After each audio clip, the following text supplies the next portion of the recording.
UM dan London School of Public Relations Jakarta mempersembahkan PR Corner. PR Corner bersama Prita Kemal Gani. Selamat malam Bu. Selamat malam Mas Ridwan, selamat malam Light Audience, selamat malam teman-teman semua. Betul. Di LSPR. Iya.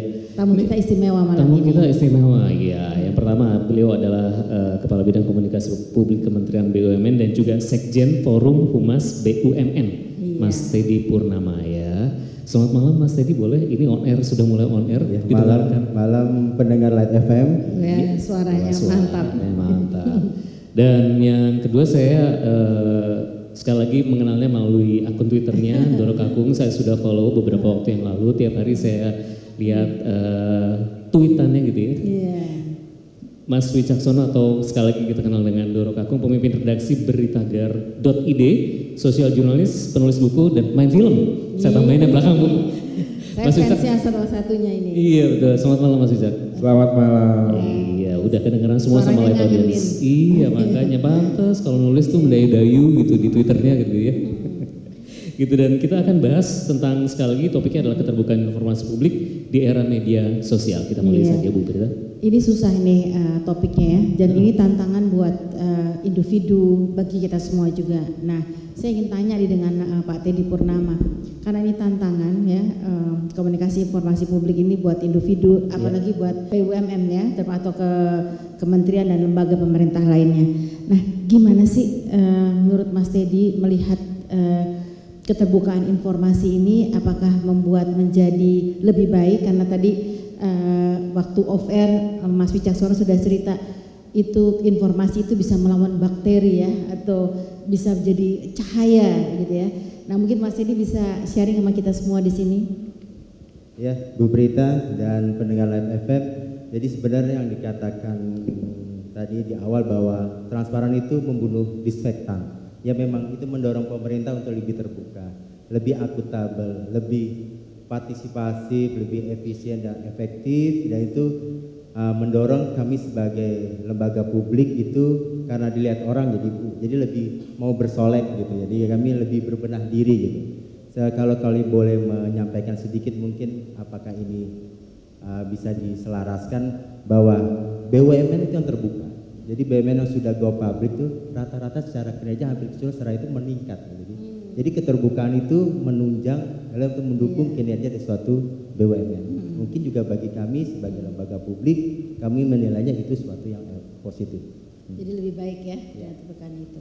Nah, kalau untuk Mas Wicaksono sendiri gimana nih kalau dengan humas di era media sosial ini, sebaiknya gimana? Kan nggak semua informasi itu juga untuk di-share ke masyarakat ya, tapi justru yang tidak ingin di-share itu masyarakat ingin tahu. Nah, gimana tuh Mas Wicaksono? Ya, ini kan justru menariknya pekerjaan menjadi PR officer begitu ya.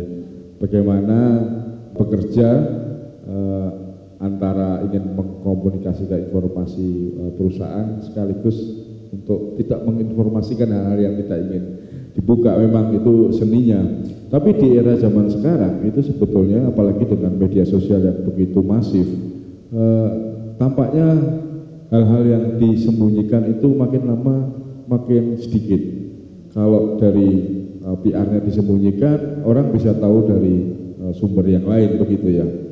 Akhirnya yang terjadi adalah seorang petugas atau PR officer adalah yang penting jujur apa adanya. Kalau memang ada satu masalah, mungkin memang ya perlu diakui.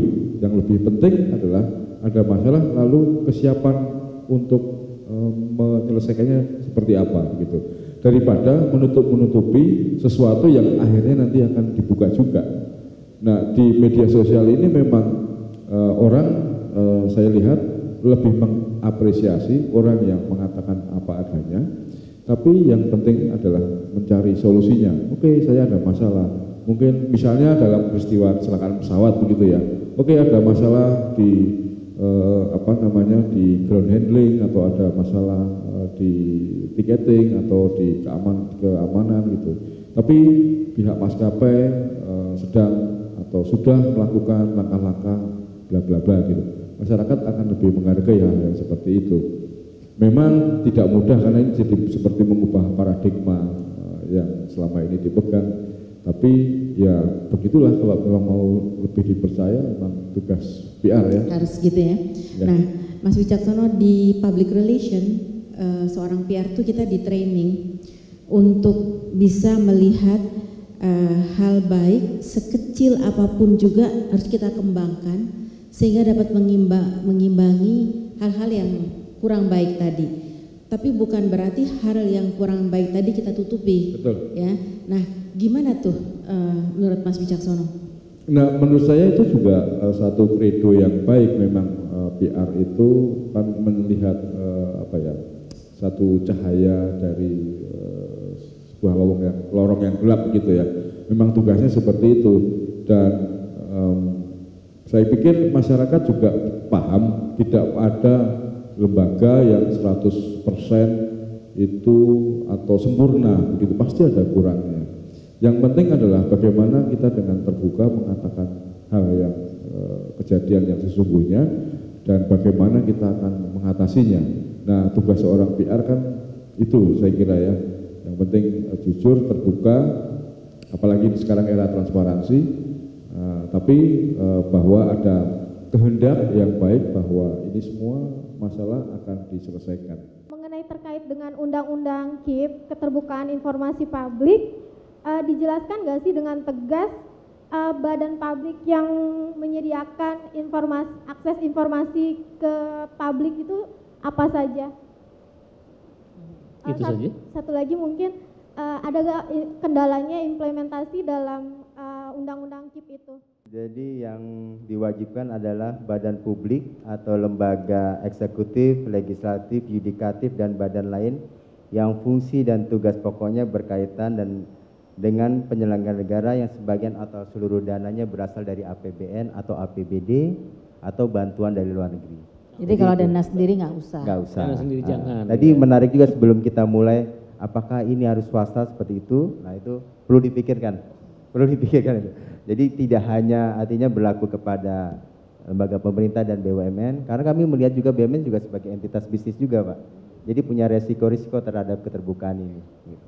Ya, dan kendala implementasi tadi ditanyakan juga apa nih Mas terkait dengan Undang-Undang KIP ini? Kalau kami sendiri menilainya bahwa keterbukaan itu ya mendukung kami dalam kinerja. Cuma kalau di kementerian ini kan ada seperti dua badan yang kami pegang, kementerian itu sendiri maupun BUMN. Sedangkan BUMN ini sebagai entitas bisnis yang sebenarnya ya terbuka yang seperti apa yang sepertinya. Karena di situ informasi data kalau menyangkut data bisnis artinya beresiko bisnis. Nah, itu yang perlu kita cermati masing-masing gitu. Nah, kita berharap ya keterbukaan itu ya yang tadi disampaikan membunuh dispentan ya Pak. Nah, jadi seperti itu, karena yang kami melihat ya keterbukaan mendorong kami untuk lebih akuntabel, lebih transparan. Itu menurut aku di dalam pelaksanaan operasional BUMN itu mendukung peningkatan kinerja BUMN itu sendiri. Saya Ima, tadi saya dari Eventa Prima Communication dan Wisata, Kemana Wisata. Cara atau antisipasi yang paling bijaksana dan mudah buat pelaku PR dan komunikasi ataupun humas itu, baik di perusahaan swasta maupun BUMN ataupun yang lainnya, pada era keterbukaan dalam era sosial media saat ini yang memang menurut saya sebetulnya agak prihatin ya, kecenderungannya sudah mulai tidak tanda kutip terbukanya seperti tadi Mas Ndoro sebutkan tadi ya, bukan itu yang kita harapkan keterbukaannya kan sebetulnya. Jadi seperti apa gitu antisipasi yang terbijak dan termudah yang kita lakukan, karena tadi PR adalah sebagai ujung tombak ya perusahaan itu sendiri gitu dalam mengangkat atau soal pencitraan perusahaannya, dan juga mau tidak mau juga harus jadi apa pencerahan bagi masyarakat juga tentunya. Iya memang, tapi sebetulnya kalau sudah biasa main di media sosial, kalau anak sekarang bilang slow aja gitu, woles gitu. Woles, ya. woles. Ya. Semuanya tuh harus woles saja, jangan dimasukkan dalam hati, karena kita seringkali tidak tahu siapa yang kita hadapi di Twitter. Padahal di Twitter banyak robot gitu, yang robot bekerja gitu. Jadi kalau kadang-kadang kita tweet war, padahal yang dihadapin robot begitu. Nah, untuk apa kita berantem sama mesin begitu? Jadi sia-sia begitu. Nah, langkah mudah yang antisipasi begitu kan, sebetulnya buat saya itu kalau di media sosial itu adalah terutama untuk admin pengelola media sosial hanya dua. Yang pertama adalah buka pikiran selebar-lebarnya dan buka telinga selebar-lebarnya. Dengan membuka pikiran selebar-lebarnya kita jadi punya persiapan bahwa setiap kali ada isu kita tenang dulu, woles dulu ya. Wah, ini isu benar apa enggak, perlu ditanggapi atau tidak dan sebagainya gitu. Buka telinga lebar-lebar juga itu karena sebetulnya media sosial itu adalah apa yang disebut social listening tool. Jadi alat untuk mendengarkan suara customer, suara audiens, suara khalayak, suara stakeholder. Jadi pertama-tama fungsinya untuk PR dan marketing dia menjadi alat dengar. Apa sih yang dirasakan masyarakat oleh layanan kita, oleh produk kita? Bagaimana respons audiens terhadap layanan dan produk kita? Apakah mereka bisa menerima servis kita, produk kita? Apakah ada keluhan dari mereka? Nah, itu yang menjadi respon buat kita sebagai perusahaan atau produsen tentang bagaimana sebaiknya membuat jasa yang lebih baik, layanan yang lebih baik, produk yang lebih baik, gitu. Jadi sederhana, buka pikiran aja lebar-lebar, ya, dan buka telinga lebar-lebar.